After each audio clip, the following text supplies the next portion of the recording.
રફતાર એટલા ન્યૂઝમાં આપનું સ્વાગત છે। સુરેન્દ્રનગર જિલ્લાના ચુડા ખાતે આવેલી કેજીબીવી વિદ્યાલયની હોસ્ટેલમાં રહેતી 200થી વધુ વિદ્યાર્થીનીઓને ફૂડ પોઈઝનની અસર થતાં આરોગ્ય વિભાગમાં દોડધામ મચી જવા પામી।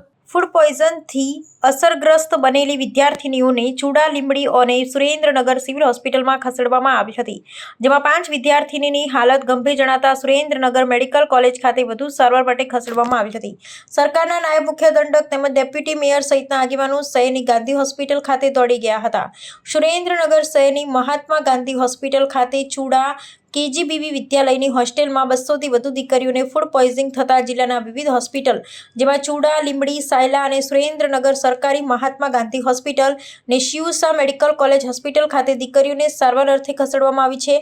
તેમજ આ ઘટનાથી સરકારના નાયબ મુખ્ય દંડક જગદીશભાઈ મકવાણા અને મહાનગરપાલિકાના ડેપ્યુટી મેયર સ્મિતાબેન રાવલ, ભાજપ શહેર પ્રમુખ દેવાંગભાઈ રાવલ સહિતના હોદ્દેદારો અને આગેવાનો સરકારી હોસ્પિટલ ખાતે દોડી ગયા હતા।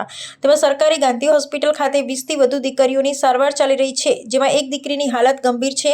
હોસ્પિટલના આરએમઓ ચૈતન્ય પરમાર દ્વારા જણાવાયું છે, ગુજરાતમાં જિલ્લાના ચુડા ખાતે આવેલ કસ્તુરબા ગાંધી બાલિકા વિદ્યાલય એટલે કે કેજીબીવી વિદ્યાલયની હોસ્ટેલમાં 270થી વધુ વિદ્યાર્થીનીઓ રહીને અભ્યાસ કરે છે, ત્યારે આ વિદ્યાર્થીનીઓને ભોજનમાં કોઈ અખાદ્ય વસ્તુ આવી જતાં 200થી વધુ વિદ્યાર્થીનીઓને ફૂડ પોઈઝનની અસર થતાં પેટમાં દુખાવો, ઝાડા અને ઉલટી થવા લાગી હતી। અસરગ્રસ્ત વિદ્યાર્થીનીઓને સારવાર માટે ચુડા સરકારી હોસ્પિટલમાં ખસેડવામાં આવી હતી, પરંતુ વિદ્યાર્થીનીની સંખ્યા સતત વધતા 108 દ્વારા લીંબડી અને સુરેન્દ્રનગર સરકારી હોસ્પિટલમાં અન્ય વિદ્યાર્થીનીઓને સારવાર માટે લઈ જવામાં આવી હતી।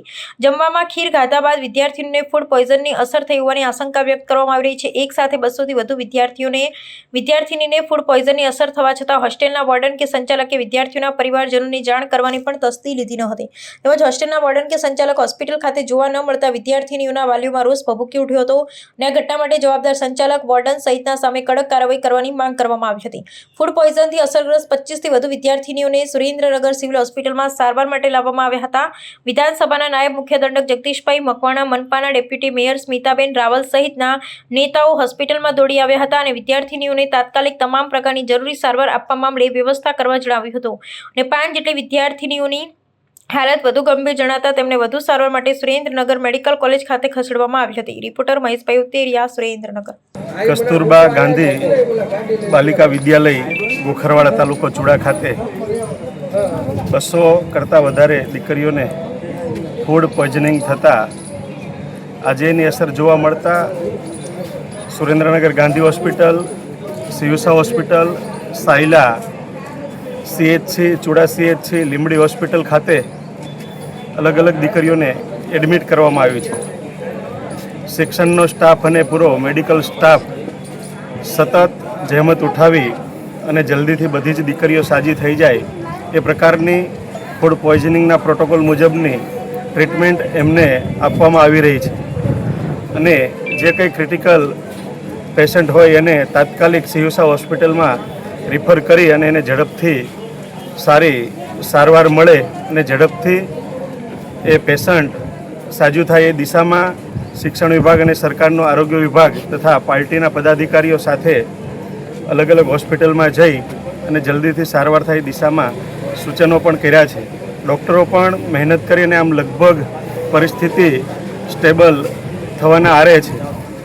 લીંબડી કદાચ કોઈ પેશન્ટ ક્રિટિકલ હોય તો એને તાત્કાલિક અહીંયા સુરેન્દ્રનગર રિફર કરે છે, એટલે જનરલી સાંજ સુધીમાં બધું સ્ટેબલ થઈ જશે અને બધા જ પેશન્ટ જે દીકરીઓ છે એને 24 કલાક સુધી અહીંયા ડૉક્ટરોની નજર હેઠે રાખવામાં આવશે। સાહેબ, આજે ફૂડ પોઈઝનિંગ થયું છે તેમાં જે હોસ્ટેલ સંચાલકો છે એમની ઉપર કોઈ કડક પગલાં લેવામાં આવશે ખરા? મૂળ તો જમવાના કારણે હોસ્ટેલમાં આ ફૂડ પોઈઝનિંગ થયાનું ફલિત થાય છે।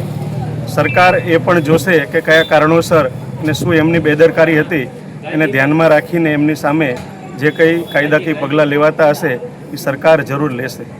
લગભગ 24 જેટલા બાળકો અત્યાર સુધીમાં એસએનસીયુમાં આપણે ત્યાં ગાંધી હોસ્પિટલમાં આવેલા છે અને બીજા 4 કે 5 મેડિકલ વોર્ડના અંદર આપણે દાખલ કરેલા છે।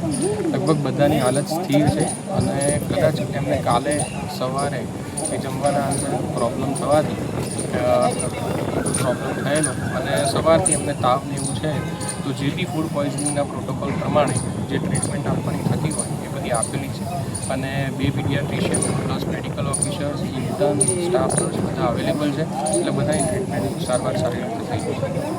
હાલ તબિયત કેવી છે? બધાની હાલ સારી છે તબિયત. એકની થોડી ઇન્સ્ટેબલ હતી અને રિફર કરેલા છે પણ એ પણ 1-2 કલાકમાં સરસ થઈ જશે.